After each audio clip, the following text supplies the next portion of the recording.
ओम शांति। पुरुषार्थ से प्रारब्ध, अविनाशी कमाई की विधि। आज संडे है। आज हमें सारा दिन प्रभु प्रेम में मग्न रहना है, जिसने हमें नवजीवन का दान दिया, जिसने हमारी डूबती नैया को किनारे लगा दिया, जो हमारा खेवैया बनकर सच्चा साथी और सहारा बन गया। आओ उसके प्यार में डूब जाएं, जिसे हम युगों से याद करते आए, जिसके प्यार में हम अश्रुधारा बहाते आए।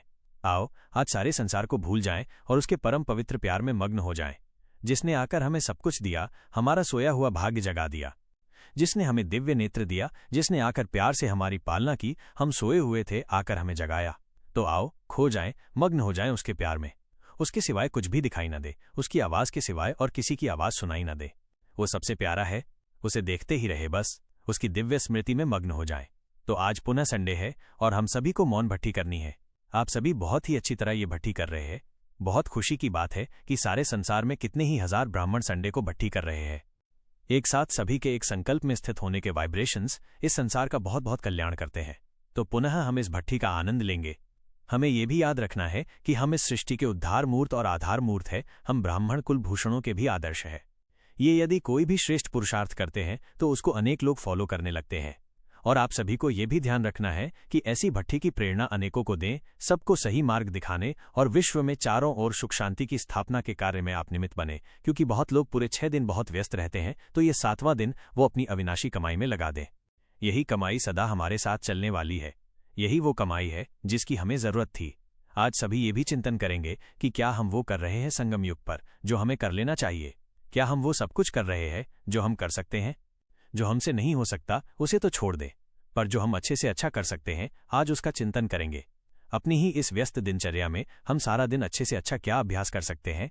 तो आज सारा दिन सवेरे के समय से ही हम पहले तो अपने को चार्ज करेंगे। और पहला संकल्प प्रभु मिलन का। हम जैसा भाग्यवान और कोई नहीं। जिनको आंख खुलते ही भगवान मिलते हैं, वो वरदान देते हैं, हमें उनकी पावन दृष्टि मिलती है, हमें अनेक शक्तियां प्रदान करते हैं। तो सवेरे उठते ही अपनी प्राप्तियों को याद करेंगे, अपने श्रेष्ठ भाग्य को याद करेंगे।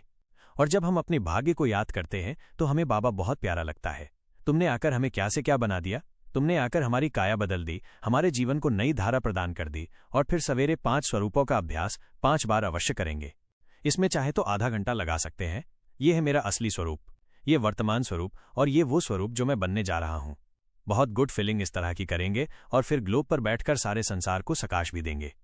संसार को निर्विघ्न बनाने के लिए, यज्ञ को निर्विघ्न बनाने के लिए 15 मिनट सकाश देंगे इस स्वमान से कि मैं मास्टर सर्वशक्तिवान हूं, विघ्न विनाशक हूं। और संकल्प कर देंगे कि इस योग की शक्ति से हमारे इस महान यज्ञ के सभी विघ्न नष्ट हो जाएं। ओम शांति। संक्षिप्त सार। ये लेख रविवार को ईश्वरीय प्रेम में लीन रहने और आध्यात्मिक पुरुषार्थ करने पर जोर देता है। इसका मुख्य लक्ष्य अविनाशी कमाई, पुण्य, सद्गुण अर्जित करना है, जो लौकिक कमाई से बढ़कर है और जीवन भर साथ रहती है। मुख्य रूप से ये संदेश इन बिंदुओं पर केंद्रित है। ईश्वर में लीनता। पूरे दिन स्वयं को ईश्वर की याद और प्रेम में समर्पित करना, जिससे मन को शांति और शक्ति मिले। मौन भट्टी। सामूहिक ध्यान का अभ्यास जो संसार में सकारात्मक ऊर्जा वाइब्रेशंस फैलाता है और कल्याण करता है। आत्म मूल्यांकन पुरुषार्थ। अपनी क्षमताओं का आकलन करना और स्वयं से पूछना कि हम क्या बेहतर कर सकते हैं ताकि अपने भाग्य को श्रेष्ठ बना सकें। प्राप्तियों और भाग्य को याद करना। सुबह उठते ही ईश्वर से मिली प्राप्तियों और अपने श्रेष्ठ भाग्य को याद कर स्वयं को चार्ज करना। 5 स्वरूपों का अभ्यास। अपने आत्मिक वर्तमान और भविष्य के आदर्श स्वरूपों पर ध्यान केंद्रित करना। सकाश देना। स्वयं को मास्टर सर्वशक्तिवान मानकर पूरे विश्व और यज्ञ को निर्विघ्न बनाने के लिए सकारात्मक ऊर्जा, शुभकामनाएं भेजना। कुल मिलाकर ये हमें आत्म जागरूकता, सकारात्मक कर्म और ईश्वरीय संबंध के माध्यम से अपने भाग्य को स्वयं गढ़ने के लिए प्रेरित करता है, जिससे व्यक्तिगत और वैश्विक सुख शांति स्थापित हो सके।